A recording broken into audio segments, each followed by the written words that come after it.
क्या बात है बेटा, तुम्हारा चेहरा क्यों उतरा हुआ है? लगता है कोई मसला है। ऐसा ही है, एक मसला है। हाँ तो क्या मसला है, हम उसका हल तलाश कर लेंगे। आईगुल से बात कीजिए कि आलिशार से शादी ना करे। चचा उसकी मर्जी के खिलाफ नहीं जाएंगे। उससे कहिए कि वो इस बारे में सोचे। वो मंगोलों और काफिरों दोनों का हिमायती है। उसको देख के लगता है शैतान खड़ा हो सामने। उससे कोई भी तवक्को की जा सकती है। वो यहां शादी करेगा और हमारी इस कमजोरी का फायदा उठाएगा। वो शख्स हमारी आस्तीन का सांप बनना चाहता है। ये दिलों का मामला नहीं है, इक्तिदार का मामला है।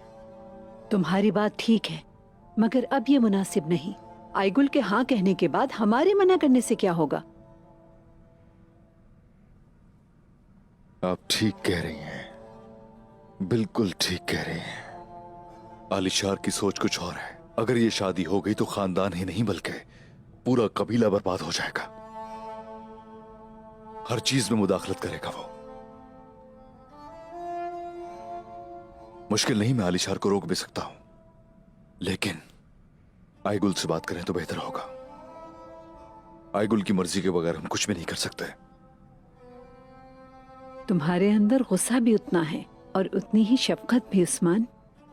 अल्लाह तुम्हारी ख्वाहिशात को पूरा करे। तुम अपने दिल की ख्वाहिश तो बताओ, कैसा है तुम्हारे दिल का हाल? मेरा दिल तो पुरजोश दरिया की तरह है,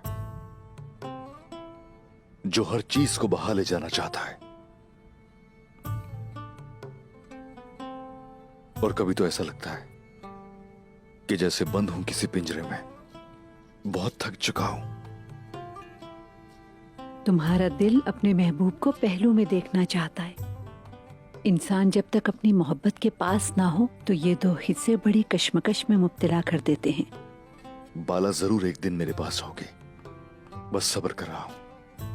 शेख अदब अली ने भी इजाजत नहीं दी, लेकिन वो दिन भी बहुत जल्द आएगा जब हम दोनों को उनकी इजाजत मिलेगी।